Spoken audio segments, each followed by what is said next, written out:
So, gagana kaya? Ayun. Okay, so working siya guys. Nag-play yung video dito sa Facebook. Ibig sabihin, gumana yung ginawa natin na APN kanina.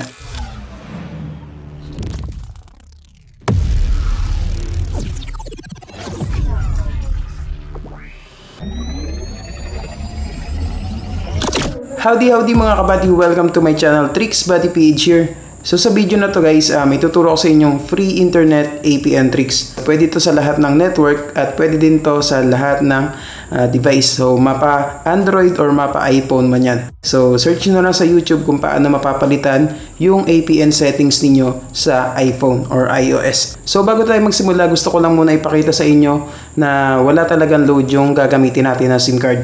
Usually kasi yung SIM 1 yung ginagamit ko, which is yung Sun. Sa ngayon, ang gagamitin ko naman is yung Smart or yung SIM 2. So punta lang tayo dito sa mobile networks. Okay, so makikita nyo, nilagay ko sa SIM 2 yung data na gagamitin natin. Ito is wala talagang load to. Okay, so ayan, makikita nyo is Smart yung nakalagay. Hindi ko talaga ginagamit tong SIM card na to. Okay, so punta lang tayo dito sa YouTube. Okay, so punta naman tayo sa YouTube, tingnan natin kung magpe-play yung mga video. Okay, so kung makikita nyo, wala talaga, loading lang siya guys. So hindi nagpe-play yung video, ibig sabihin walang load yung SIM card na ginagamit natin dito. So ngayon naman, pupunta naman tayo dito sa Facebook, tingnan natin kung gagana ba dito. Okay, so tingnan natin dito sa video. Okay, so wala pa rin, loading lang siya guys. Ibig sabihin wala talagang load yung SIM card na ginagamit natin dito. So ngayon, i-exit lang natin to lahat guys. Okay, so clear lang muna natin yan lahat. Okay, so ngayon ang gagawin natin is pupunta tayo dito sa settings and mobile networks. Ayan, so punta tayo dito sa Smart. Okay, so papalitan natin yung access point names. Punta lang tayo dito sa APN. Okay, so kung makikita nyo, ito yung default natin. So pwede tayo mag-create ng panibagong APN dito guys. So click lang natin yung plus sign or yung create new APN. Okay, so pero ngayon is meron na ako nagawa. So yun na lang yung ipapakita ko sa inyo. Okay, so lipat lang natin dito sa free mobile. Okay, so yun yung name ng APN na gagawin natin. Okay, so yun yung gagawin natin na APN is yung free mobile. Okay, so click lang natin yan guys. Okay, so click lang natin. So dito, punta tayo dito sa name. Okay, so dito sa APN name. Okay, so ang ilalagay natin dito is free mobile.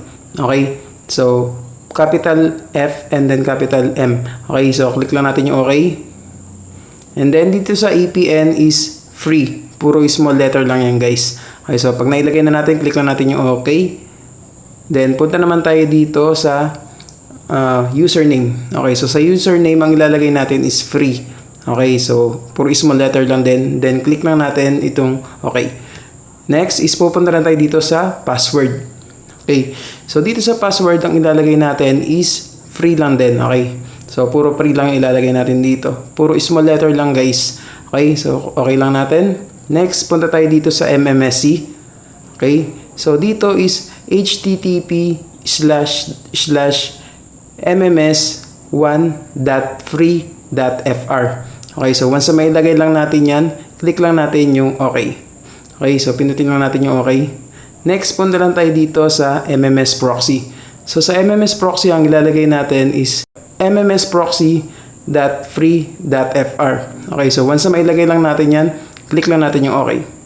Next, punta tayo dito sa MMS port. So ang ilalagay natin dito is 8080. Okay, 8080. Tapos pupunta naman tayo dito sa APN type. So hanapin lang natin yung APN type. Okay, so scroll lang natin, then click lang natin yung APN type. Okay, so ang ilalagay natin dito is ito. So default SUPL data blah blah blah blah blah.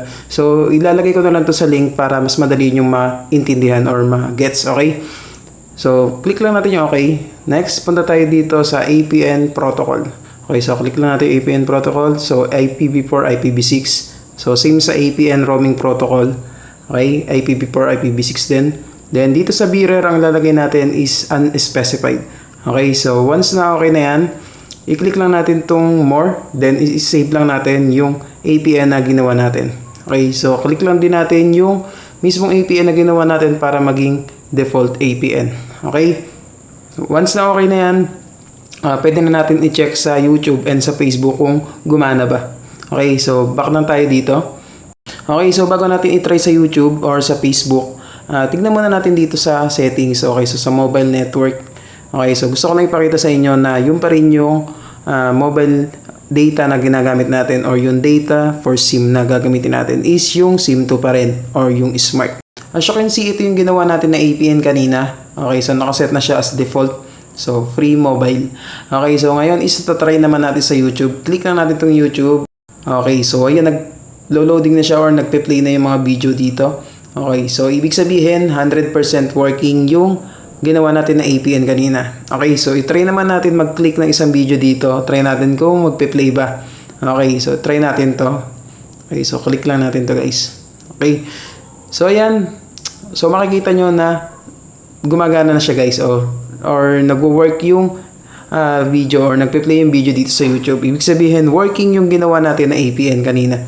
Okay, so ngayon is try naman natin dito sa Facebook. Okay, so click lang natin to guys. Okay, so try natin dito sa video. So gagana kaya? Ayun. Okay, so working siya guys. Nag-play yung video dito sa Facebook. Ibig sabihin gumana yung ginawa natin na APN kanina. Okay, so pwede nyo ito subukan mga kabady. Okay, so wala namang masama sumubok guys. In case na gumana man or hindi gumana, paki-comment naman guys kung saang area kayo para alam ko kung saan gumagana to. Okay? So hindi ko masasabi na gagana din to sa inyo or hindi ko gagaranti na gagana to sa inyo kasi maraming factors yan guys. Okay? So depende sa area ninyo, sa network, and sa cellphone mismo na ginagamit ninyo ang effectivity nito. Okay? So kung nagustuhan nyo itong video na to guys, paki-like at share nyo na din itong video na to para maraming tayong matulungan. Okay, so huwag din kalimutan mag-subscribe at i-click yung notification bell para lagi kayong updated sa mga videos na i-upload ko. Okay, so I hope na may natutunan kayo. Once again, ito po si Trix Buddy PH. Tandaan, daig ng taong matanong, ang taong nagmamarunong. God bless po sa lahat. Yun lang. Salamat.